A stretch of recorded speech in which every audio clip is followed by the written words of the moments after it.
Welcome back to the channel. Hopefully everybody's doing okay. Completely random episode this one. We've got a few bits and bobs coming up, including a wood burner we have to go and look at for a new liner. There's some high water usage, there's an oil boiler fault, and there's a few other bits and bobs I'm going to throw in just to try and keep it interesting really. This first one was a job I got called to. They'd run out of oil but somebody else had already been in playing with it, so I ended up checking all the combustion and everything on as well. You can see I'm using my oil puller just to pull it through. It probably would have bled, but I just use the oil puller. It's cleaner, it saves spilling oil, and it just literally gets all the air dragged out of the line. So yeah, that's what I did on this one. There's not much footage of it, and then we'll just roll on with the rest of the video. But yeah, thank you for watching. Hit subscribe if you're new, it really does help me out. And yeah, I won't waffle any longer, we'll crack on with it.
I'm just going to check the combustion on this because I know somebody else has been playing with it,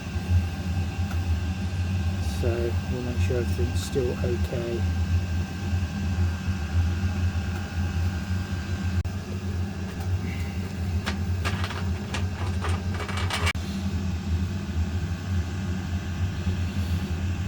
We'll let this run a few minutes. We need to make sure there's no air in it anyway. CO2s I imagine should be about 11.5% on this, I would have thought.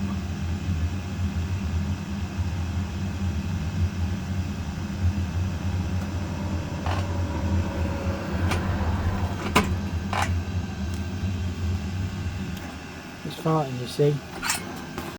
I could put my pump pressure gauge on it, but as long as the readings are okay on my analyzer, I'm fairly happy. I know she said they had somebody else out playing with it, so I just check everything anyway. My battery's about to go flat on that, but everything seems okay. ppm's really low on it. This has been running about half an hour now. I've checked the safety controls on it, I've had the photo sell out, so I think I'm happy to leave this one. Just call around this job. This house has been sold, and they've had a check done on the chimney, and this line has got a big split in it. It is actually in date. It's, when was it fitted? 2013. So really you should get 10 to 15 years out of a 316 liner. But what I'm going to do is just whip this like that, stick my drain rods up, and measure for a new liner. I probably could put my rods through the appliance, through the baffle, just to measure it, but it's got to come out anyway.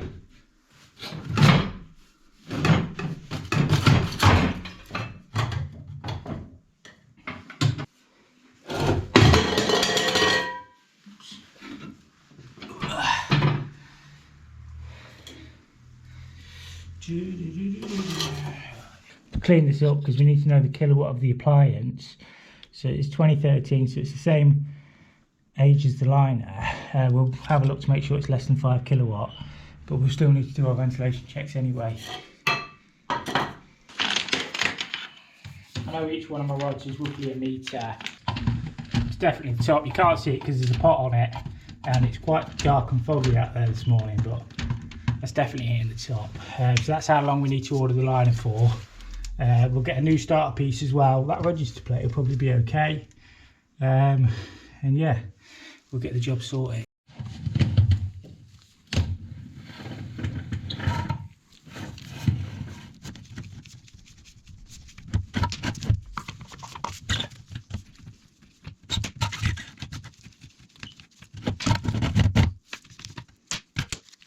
One, 2, 3, 4, 5, 6, 7 meters. That's fine. That one didn't go up. This is a 6 kilowatt stove.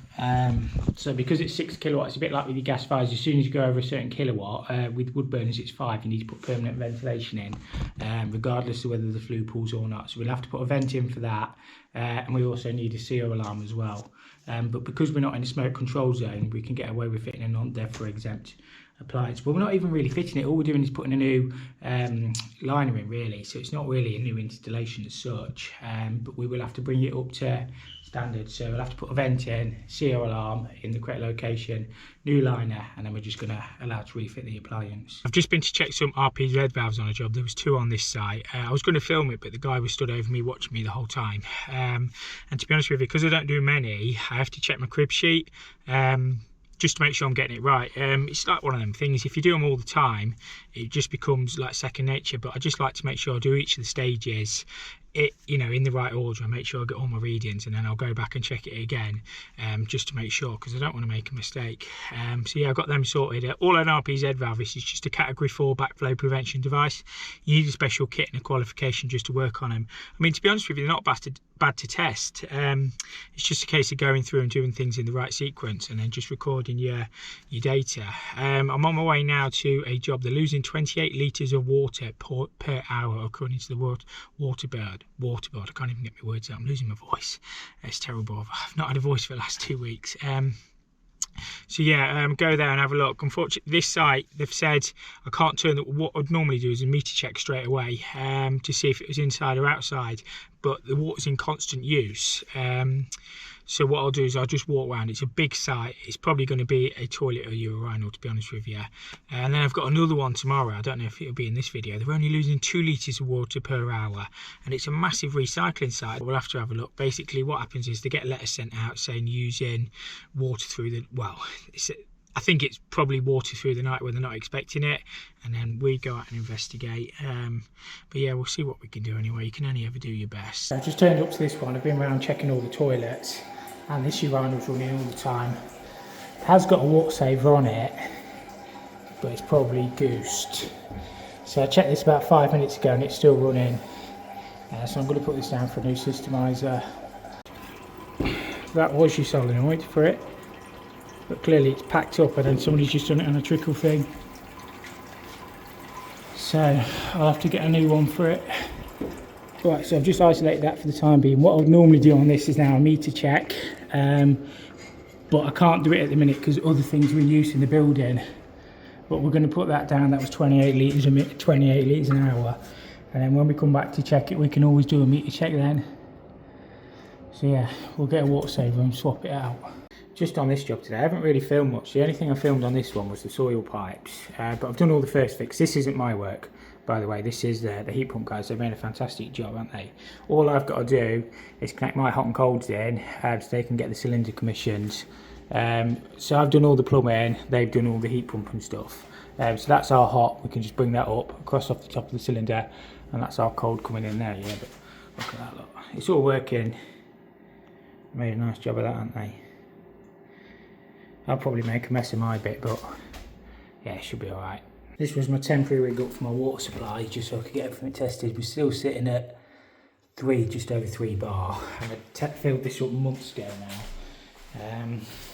So yeah, we just got a toilet in there. There is a soil pipe over there. Basin goes there. I've done all the plumbing on it. It's quite a big place, this. The views are beautiful. And then these are all got en-suites and stuff. I did film most of the job, but I haven't really shown you. Just a shower tray over there, basin, and there's a freestanding bath. Got all the tap and everything built in. I'll only show you through here. I can't be bothered to go all upstairs, but there's another one in here that we did. Need to finish this off as well again. Shower, basin and toilet. But yeah, if you want to see the job, I've got some footage of it. But I haven't been back here for weeks actually. But yeah, we'll get our bit done. We need to get it done today. We need to get rid of the pressure on the hot and the cold. So open these up, and then when we take the hot might not be filled up with how it is. There must be links somewhere. Just get them drained, and then we can take them caps off. Done these so you can lift up all these and get access to the systems. And then in here, we've got a outside tap, so that's a lever valve and a double check valve there. All my pipes and everything were lagged and everything where we chopped them in the wall. And then our drain, it's just down there on this one. So we've got at least a second fix to get the cistern in, and then just do the thingies when he wants us back. Hopefully when we take this off, not that I can get to it very well, but it's not too bad. We shouldn't get much. Boy's going to get a bit because you got the drop in the pipe. We'll sit that on top of the cylinder in a minute.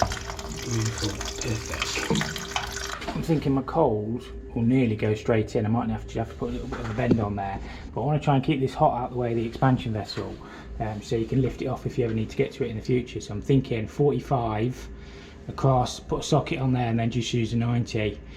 So that's how I'm thinking. I know I could bend it, but it's going to sweep it up a bit higher. I want to try and keep it out of his way as much as possible.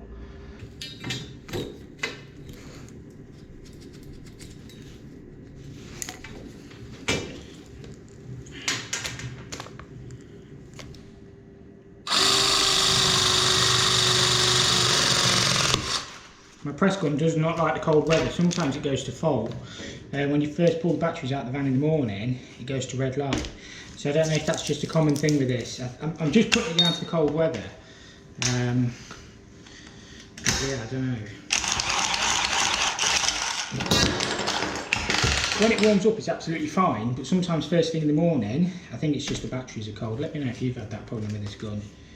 But yeah, it just goes to red light. And then you have to like put the battery in and out a few times and it warms it up. I think something like that just keeps it out of the way of that expansion vessel a little bit more. So that's what we're going to roll with. We just need to get that pressed in. And yeah, that's the hot done. And so I think the cold will be fairly straightforward.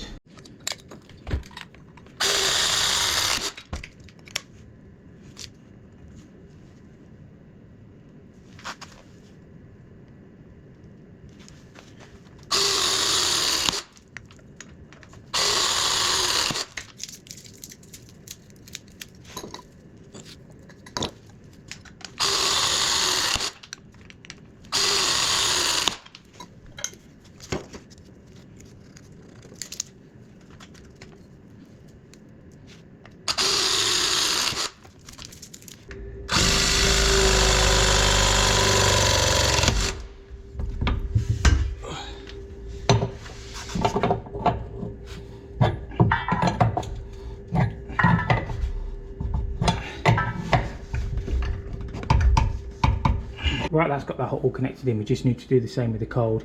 As I say, the reason I've done it like that is just to keep it out of the way of that expansion vessel, but I think you've still got full access to that and everything, so yeah, I can't see that being an issue. We'll get the cold in, and then, well, I'm not going to fill this cylinder up. They're just asking me to leave it empty, so I'll leave it off on that lever valve. I'll leave it, well, that won't fill the cylinder anyway, and then they can switch that on so they can come commission their cylinder. I was going to whip that connection off there, but I don't know if he's already had a bit of water in the cylinder. I didn't want it to come out, I don't know. Let's see if I can get it. Get to this.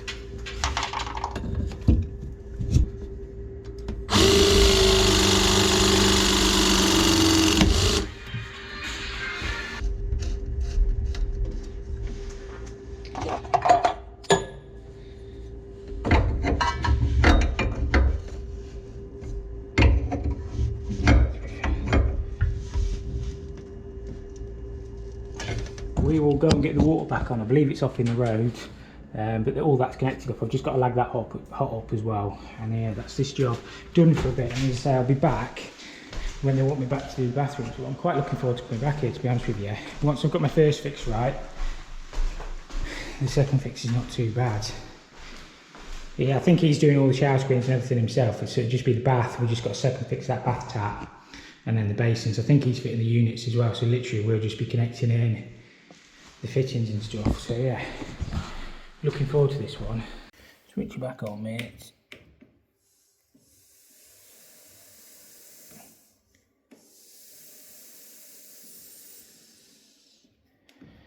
To be fair, I think I've done away with my link on my hot now, so it won't pressurise that up, but it will when they fill the cylinder. It's been pressurised up for months, so I'm not that worried. fine. It's got water to there. I'm going to leave that switched off and they can commission that now. I thought best lag it up nice and neat because they've made such a neat job of theirs. It is neat and all that in it, to be fair. Beautiful, that's us done.